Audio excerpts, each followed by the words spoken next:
Hi friends, இன்னைக்கு நம்ம கோதுமை முட்டை பரோட்டா செய்ய போறோம். இத ஹோட்டல்ல எல்லாம் சுலோன் முட்டை பரோட்டான்னு சொல்வாங்க. முட்டை தம் பரோட்டான்னு சொல்வாங்க. இதை எப்படி வீட்லயே ஈஸியா செய்யலாம்னு பார்க்கலாம். அதுக்கு முன்னாடி வீடியோ பார்க்குற फ्रेंड्स அனைவரும் இதுவரைக்கும் நம்ம சேனலை சப்ஸ்கிரைப் பண்ணாதவங்க ப்ளீஸ் மறக்காம சப்ஸ்கிரைப் பண்ணுங்க. இப்போ இதுக்கு தேவையான அளவுக்கு கோதுமை மாவு எடுத்து வச்சுக்கோங்க. நம்ம மைதா மாவுல செய்யற அதே டேஸ்ட்லயே கிடைக்கும். ஒரு பவுல்ல தேவையான அளவுக்கு தண்ணி, நம்ம சப்பாத்தி மாவை விட கொஞ்சம் அதிகமாக தண்ணி சேர்த்துக்கோங்க. சேர்த்ததுக்கு அப்புறமா இது கூட உப்பு சேர்த்துட்டு நம்ம எடுத்து வச்ச கோதுமை மாவை கொஞ்சம் கொஞ்சமாக சேர்த்து நல்லா சப்பாத்தி மாவை விட கொஞ்சம் இலக்கமாக பிணைஞ்சிக்கிற போகிறோம்.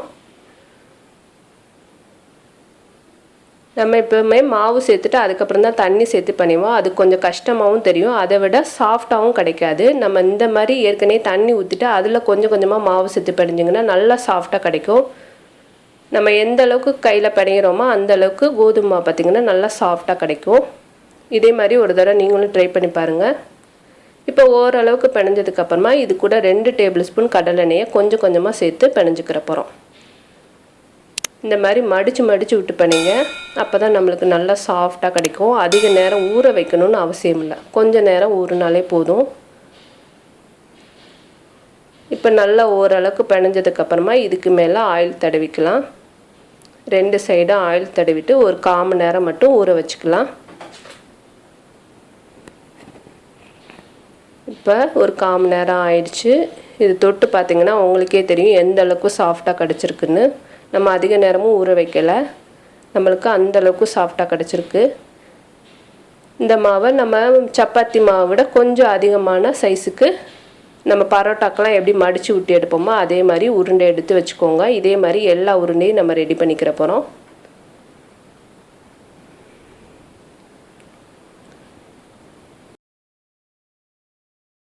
இப்போ ரெடி பண்ண உருண்டை மேலே லைட்டாக ஆயில் தடவிக்கலாம், கொஞ்சம் ட்ரை ஆகாமல் இருக்கும். அடுத்து நம்ம தேய்க்கிறதுக்கு சப்பாத்தி கட்டையில் லைட்டாக கொஞ்சம் கோதுமை மாவு தூவிட்டு இதுக்கு மேலே நம்ம பிணைஞ்சி வச்ச மாவை இந்த மாதிரி உருட்டிட்டு நம்ம எந்த அளவுக்கு லேசாக தேய்க்க முடியுமோ அந்த அளவுக்கு லேசாக பார்த்து தேய்ச்சிக்கோங்க. எந்த கார்னர்லையும் தடிமன் இருக்கக்கூடாது, ஒரே ஈவனாக தேய்ச்சிக்கோங்க. இந்த மாதிரி திருப்பி விட்டு நல்லா பெருசாக தேய்ச்சி எடுத்துக்கோங்க. அப்போ தான் நம்மளுக்கு முட்டை போடும்போது நம்மளுக்கு வெளியே வராமல் இருக்கும். இதே மாதிரி எல்லா மாவையும் நம்ம ரெடி பண்ணிக்கலாம். இப்போ முட்டை பரோட்டா செய்கிறதுக்கு ஒரு பவுலில் 2 முட்டை உடச்சி ஊற்றிக்கிற போகிறோம். ஹோட்டலெல்லாம் பார்த்திங்கன்னா ஒரு பரோட்டாவுக்கு 1 முட்டை சேர்ப்பாங்க. இன்றைக்கி நம்ம 2 முட்டை எடுத்துருக்கோம். அதுக்கான மசாலா தான் இப்போ செய்ய போகிறோம். உங்களுக்கு எந்த அளவுக்கு பரோட்டாவுக்கு தேவையோ அந்த அளவுக்கு பார்த்து முட்டை சேர்த்துக்கோங்க. இப்போ முட்டை சேர்த்ததுக்கப்புறமா இது கூட ஒரு பெரிய வெங்காயத்தை நல்லா புடிசாக கட் பண்ணி வச்சுருக்கேன், அதையும் சேர்த்துக்கோங்க.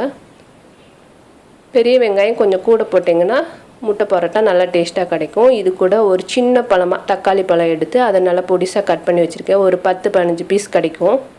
அதையும் சேர்த்ததுக்கப்புறமா இது கூட கொஞ்சம் கருவேப்பிலை, முட்டைக்கு தேவையான அளவுக்கு உப்பு, 1/4 டீஸ்பூன் தனி மிளகாத்தூள். இதில் முக்கியமான இன்க்ரீடியன்ஸே இதில் நம்ம சேர்க்க போகிற சான்னா தான். இன்றைக்கி நான் எம்டி சான்னா தான் செஞ்சுருக்கேன். நம்ம ஏற்கனவே எம்டி சான்னா வீடியோ அப்லோட் பண்ணியிருக்கேன், நீங்கள் விருப்பப்பட்டிங்கன்னா போய் செக் பண்ணி பார்த்துக்கோங்க. இதில் ஒரு 1/4 கப் சேர்த்துக்கலாம். இப்போ சேர்த்ததுக்கப்புறமா நல்லா பீட் பண்ணி எடுத்துக்கிற போகிறோம். உங்கள்கிட்ட சான்னா இல்லைன்னா சிக்கன் குழம்பு மட்டன் குழம்பு சேர்த்துக்கோங்க. எப்போவுமே ஹோட்டலில் சான்னா சேர்த்து தான் செய்வாங்க, அதே டேஸ்ட்லேயே கிடைக்கும். முடிஞ்ச அளவுக்கு சான்னா சேர்த்தே செஞ்சுக்கோங்க. இப்போ கலந்ததுக்கப்புறமா ஒரு தோசைக்கல் நல்லா ஹீட் ஆனதுக்கப்புறமா இதுக்கு மேலே கொஞ்சம் ஆயில் தடவிக்கலாம்.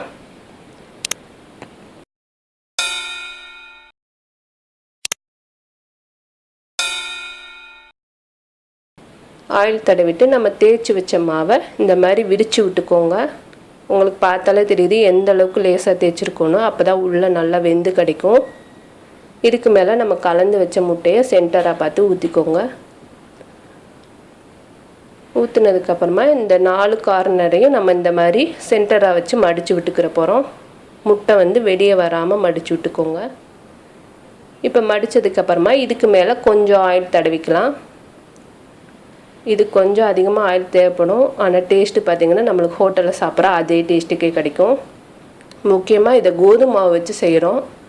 நமக்கு மைதா மாவை விட கோதுமை மாவு செம்மையாக டேஸ்ட்டாக இருக்கும். நம்ம மைதா மாவு சாப்பிட்றோமா கோதுமை மாவு சாப்பிட்றோமான்னே தெரியாது, அந்த அளவுக்கு டேஸ்ட்டாக கிடைக்கும். இப்போ திருப்பி போட்டுட்டு இன்னொரு சைடும் எண்ணெய் ஊற்றி நம்ம வேக வச்சுக்கிற போகிறோம். இப்போ இதை கட் பண்ணி காட்டுறேன் எந்த அளவுக்கு உள்ளெல்லாம் வெந்திருக்குன்னு பாருங்கள். உங்களுக்கு பார்த்தாலே தெரியும், நல்ல பஃபியாக உள்ளே பார்த்திங்கன்னா முட்டை சூப்பராக வெந்திருக்கு. மேலெல்லாம் நல்லா மொறுமொறுப்பாக இருக்கும், உள்ள முட்டை சூப்பராக வெந்து நம்மளோட முட்டை பரோட்டா ரெடி ஆயிடுச்சு. இதே மாதிரி எல்லா பரோட்டாவும் நம்ம ரெடி பண்ணி வச்சுக்கலாம். இப்போ நம்மளோட கோதுமை முட்டை பரோட்டா ரெடி ஆயிடுச்சு. இதை பிச்சு காட்டுறேன் எந்த அளவுக்கு சாஃப்டாக இருக்குன்னு பாருங்கள்.